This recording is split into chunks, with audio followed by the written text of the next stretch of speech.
તો ચા ખાંડના ડબલા મૂકે કે ચા બનાવી હોય ત્યારે બનાવી લેજો એમ. કોકને એમ થાય કે અમે દાડી આવ્યા છીએ તમારે. ભજન સમજાય એવી વાત જ નથી રામ. ભજન સીન સપાટા કરવાનો ધંધો જ નથી. આ ભજન છે ને જુદી બાબત છે રામ. આ સમજાય જાય ને ગોળ બંગાળનો રાજા ગોપીચંદ ને 92 લાખ માળવાનો ધણી ભરતરી સાધુ બની ગયા, સમજાય જાય તો માથા હલાવે બધા, બાકી ઉતરતું નથી.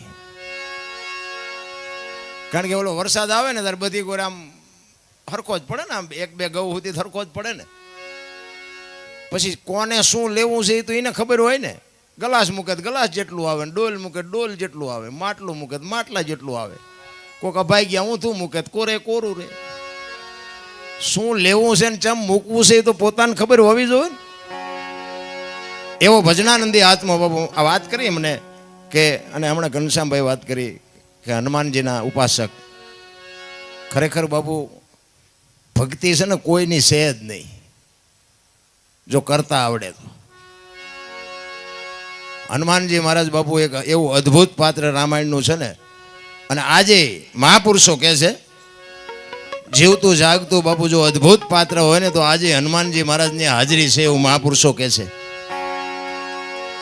હનુમાનજી મહારાજને બાપુ રામદેવજી બાપા, હનુમાનજી મહારાજ, અને હું તો જાહેરમાં બધે કહું છું કે એક મેલડીમાં આ 3 દેવ એવા છે ને કે સવારે નાળિયેર માનો ને બપોરે ભડાકો થાય. હા એવા છે, પણ એની રેણીએ રહેવું પડે બાપા. બાકી તો અત્યારે શ્રાવણ મહિનો છે ને, અત્યારે ઇનપા નજર કરો ઇનપા હર હર ને હર જ થાય છે. પછી 11 મહિના કોઈ જોતું જ નથી. શંકર ચા પીડ્યા છે. દેખાવની ભક્તિ છે. એટલે કહું છું સીન સપાટાનો ધંધો નથી આ. ખરેખર તો બાપુ અંતરથી હોવું જોઈએ. તમારે શું કરવું છે અંદરથી ઉગે. ચિત્તની શાંતિ, મનની પ્રશંસા, દિલની દાતારી, ગુમડાની રૂજ અને ટાટિયા તાવની ટાટ એટલું માલિકોરથી આવે. આ કોઈ નાની વાત નથી. જોકે લગભગ બધા મારા જાણીતા છે, પણ છતાંય હું મારો પરિચય આપું. હું તો એક ખટારાનો ડ્રાઈવર હતો બાપુ. ખટારાના ડ્રાઈવરને આ ભજન હુજે. તમે ધોકા નહીં ફેરવે અહીંથી જાજા તો મેં ફેરવા છે તોય હું અહીં આવ્યો. હજી તમને નક્કી જ નથી થતું. ભજન છે ને બાપુ મહાપુરુષો એટલા માટે કહે છે કે ભજનના ભરોસે રહેજે, અંતે ઈનર હોપશે, અમર બીજક હાથ લાગ્યું એને કાળ કેમ લોપશે. ભજનના ભરોસાની વાત. કોઈ મહાપુરુષ તમને એમ કે આ માર્ગે હાલો એટલે માર્ગે હાલવાની વાત છે, બાકી એના ખીચામાં કાંઈ છે નહીં. તમને આપી દે મુક્તિ મળી જાય. વિશ્વાસ હોય જો બાપુ, તમને ભરોસો હોય. ભક્તિ છે ને ભક્તિ સુમનથી થાય. સુમન એટલે સુંદર મન હોય, તમારો ભાવ હોય, પ્રેમ હોય. આ આપણે પ્રસાદી હમણાં હજુભાઈ થાળ ગાયો અને કે ભગવાનનો થાળ છે, આપણે ભગવાનને જમાડી. હવે આપણે લુગડાઈ નોત પહેર્યા આવ્યા તેથી આપણી પાસે શું હોય તો આપણે એને જમાડી. પણ એક તમારો મારો ભાવ હોય કે મારા નાથ અમે ફૂલ નહીં તો ફૂલની પાંખડી ત્યાં આપેલું અમે તને ધરાવી છીએ. બાકી આપણી ભાઈ શું હસ્તી હતી કે આપણે ખવડાવી નહીં ખાય. એનો તો ભાવનો ભૂખ્યો છે રામ. મહાપુરુષો ઘણી બધી વાત કરી છે, પણ કલાકારો ઘણા બધા છે, એટલે બહુ સમય નહીં લઉં. એકાદ ભજન કરીને પછી વાણીને વિરામ આપીશ. એક સાખીમાં એવું કહે છે કે જોતા જોતા અમને મળ્યા મહાસાગરના મોતી. આ મોતીની ઉપમા છે ને એ શું છે? ઘણા બધા સંતોએ ભજનમાં મોતીની ઉપમા બહુ આપી છે. એક વાણી એવું કહે છે વીજળીના ચમકારે મોતી પરોવી લ્યો પાનબાઈ. એક વાણી એવું કહે છે હંસલા હાલો હવે મોતી નહીં મળે. એક વાણી એવું કહે છે ગુરુ ગમથી ગોતો ગગનમાં ક્યાં છે ગુપત ગંગા, દેખ્યા હોય તો કઈ બતાવો મોતી કેસા રંગા. એક વાણી એવું કહે છે કે રતન સાગરમાં રતન નીપજે ને મહાસાગરમાં મોતી. એક વાણી એવું કહે છે કે હંસલા બેઠા માન સરોવર મોતી ચરે હવા હવા લાખના મોતી છે શું. આની માટે બાપુ માલપા ઉતરવાની જરૂર છે. નકરું માથા હલાવે કાંઈ વળે એવું નથી રામ. ભજન છે ને વિચાર માગે છે. ભજન એમ નામ સમજાવાય નહીં, સમજે એવું છે જ નહીં. આ હમણાં ઘનશ્યામભાઈ રામાયણની વાત કરીને મને તો રામાયણમાંથી બહુ પ્રશ્નો ઊભા થાય. રામચંદ્ર પરમાત્મા કે હોનાના હરણિયાને મારવા ગયા હતા અને સીતાજીનું હરણ થયું. હવે અત્યારે હોનાનું હણિયું આવ્યું હોય તો આપણે માની? તમને કેમ લાગે? આપણે જ કહીએ ને કે હોનાના હણિયા જ નહીં હતા હોય તો આપણને ખબર પડે, રામને નહીં પડી હોય. પણ રામાયણ છે ને બાપુ, કંઈક ઊંડું ઉતરો ને તો જ આમાં રામાયણમાં સમજાય એવું છે. એ તમને ને મને એવી શાન કરે છે કે જે મોહની વાંહે દોડે ને બાપુ, એનું ઘરનું વાંહે પતન જ થાય. રામચંદ્ર પરમાત્મા એની વાંહે ન ગયા હોત તો સીતાજીનું હરણ ન થાય. રામાયણ છે જુદી છે, દુનિયાએ ચિત્રી નાખી જુદી. સીતાજીને તમે એમ માનો છો કે રાવણ ઉપાડી શકે એમ? પણ અહીંયા જવાનું જ હતું, કારણ કે આ પ્રોગ્રામ છે ને આખો રામચંદ્ર પરમાત્માએ બનાવેલો જ હતો. આમાં કંઈ આપણે જે વિચારી છે ને એવું છે નહીં. રામાયણ છે ને જુદી બાબત છે. એટલે જ મહાપુરુષો કહે છે, જોતા રે અમને એ જીજડી રે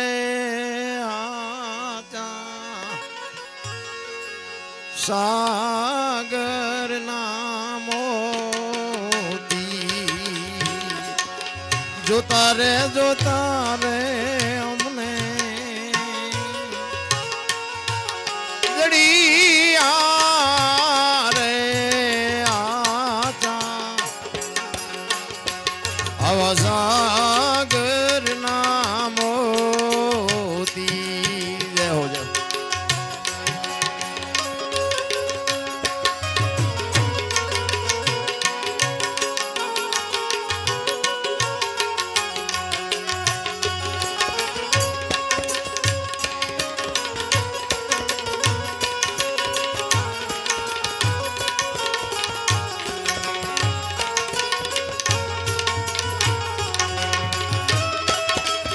વાવદા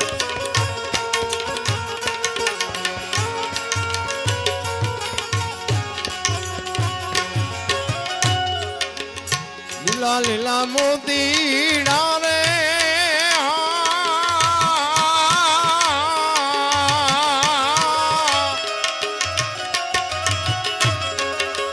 સંતોભાઈ પીળા પીળા મોતી.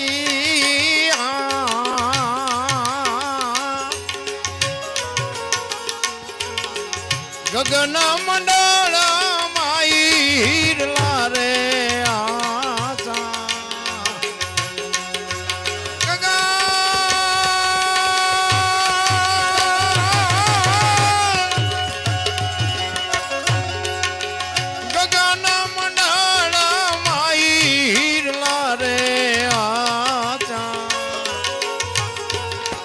સાગર ના મોતી. સાગર ના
સંતોભાઈ ને લે પરોવતી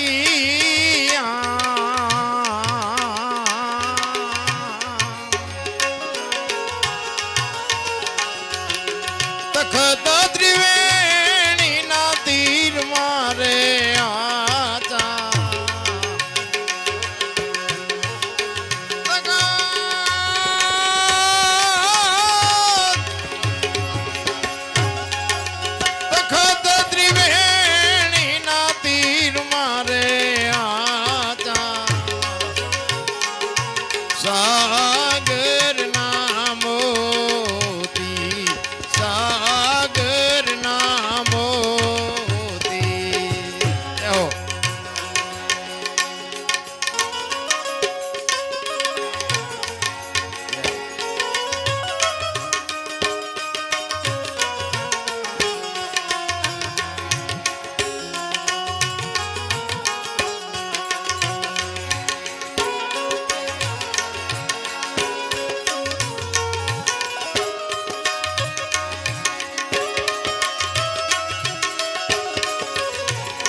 આ રચના છે ને કબીર સાહેબની રચના છે. કબીર બાપુ કહે છે, વાણીમાં બાપુ શાન કરી છે, પણ આપણે વાણીમાં ઉતરીએ ને તો આપણને થોડીક વાણીની સમજણ પડે. કબીર શું કહે છે? અરે મોતીડાને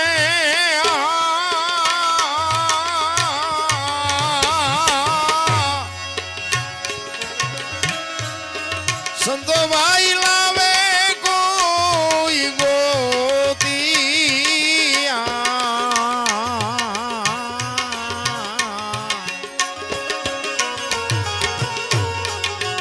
એના રે બનીએ રે આપણે દાસ આચા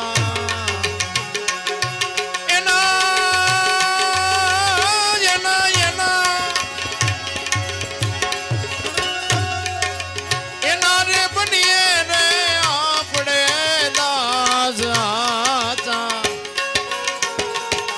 સાગર ના મોતી સાગર ના મોતી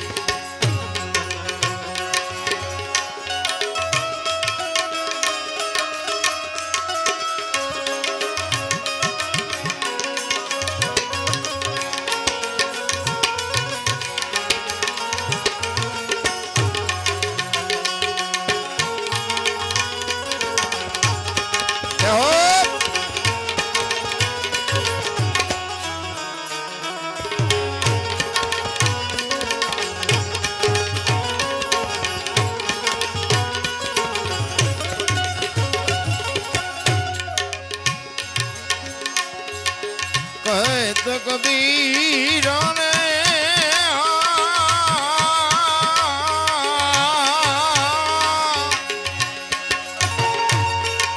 संतो भाई सुनो यार जादो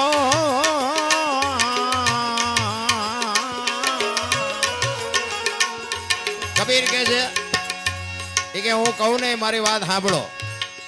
અને એને છેલ્લી ઘડીમાં કીધું, શું કીધું? મોતીડા મળે તો લેજો તમે ગોતિયા મોતીડા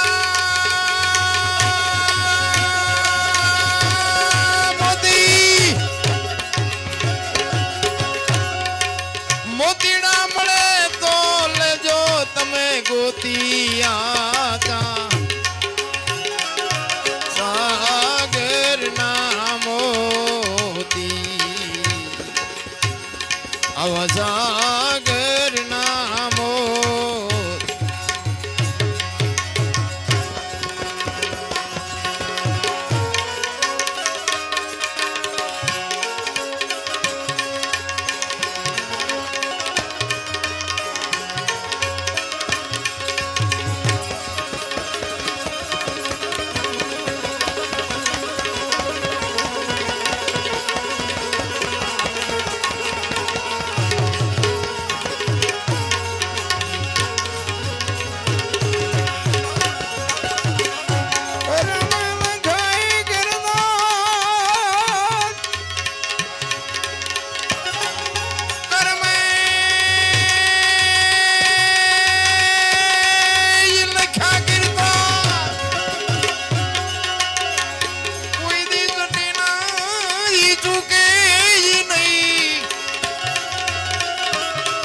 પછી હુનારી કરો તમે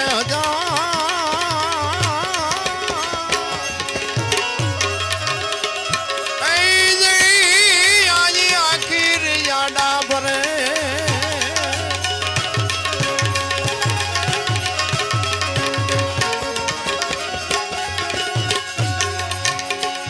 કરમ કોઈ દી કોઈને છોડે નહીં.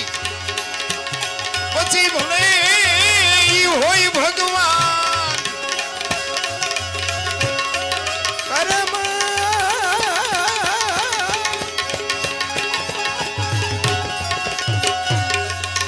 કરમ કોઈ દી કોઈને છોડે નહીં.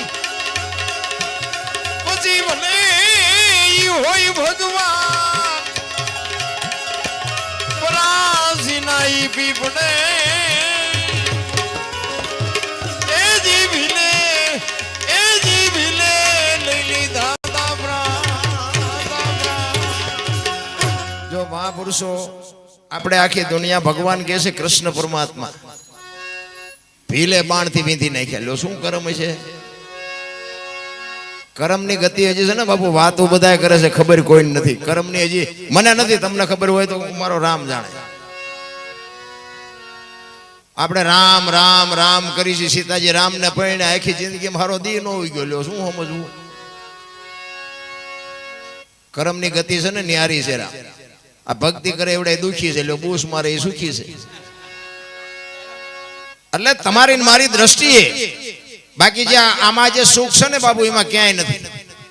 હું તો આ બધાને આય તો ઠીક છે, પણ હું તો આ નાના નાના જ્યાં નાની વસ્તી છે ને અહીંયા બાપુ હજી મને આજે દે દુનિયાના છેડે ભલે મારું નામ છે, અત્યારે બધા મને સાંભળે છે, ખૂબ સાંભળે છે, મને પૈસા ધરીને આપે છે, પણ હું નાનાને ભૂલી ન શકું. કારણ કે તમે બધાએ જ મને રિયાઝ કરાવ્યો છે ને મને આ ટોચ સુધી પહોંચાડ્યો છે. એ હું કોઈથી જિંદગીમાં ન ભૂલું. હમણાં જ અમે વડનગરમાં વગર સાઉન્ડે ભજન કર્યા. આ સત્ય હકીકત કહું છું, વગર સાઉન્ડે. વરસાદ આવ્યો ને બહાર વ્યવસ્થા હતી ને, ઘર નાનું હતું. હવે એના બાપા ઓફ થઈ ગયા હતા અને બાપુ કે મારે ભજનનો શોખ બહુ હતો અને આ ધોળાનું સાઉન્ડ હતું. એ લાવ્યો તો સાઉન્ડ, પણ એ વરસાદ આવ્યો એટલે બધું ઘરમાં ગોઠવા એવું નતું. મેં કહ્યું સાઉન્ડની જરૂર નથી, મજા કરીને તારે ભજન જ કરાવવા છે ને. વગર સાઉન્ડે ભજન કર્યા. એ આ ધોળાનો છોકરો પૂછવું હોય પૂછી દો. ઘરમાં શેટી પડી હતી, અડધું ઘર તો શેટી જ રોક્યું હતું. મને કે શેટી પડી છે, આમાં ચા બેસી. શેટીમાં તમે સડી જાય, તમે હેઠા બેહો. ખરેખર શેટીમાં બેન ભજન કર્યા. કિરણ બાપુ ખેરાડી વાળા હતા તબલામાં. કહેવાનો મારો મિનિંગ જે ભજન છે એ ભાવથી થાય છે, પૈસાથી નથી થતું. પણ ભજનમાં આપણે બેહી છીએ, પણ આપણામાં ભજન નથી બેહતું. મોટી બીમારી છે.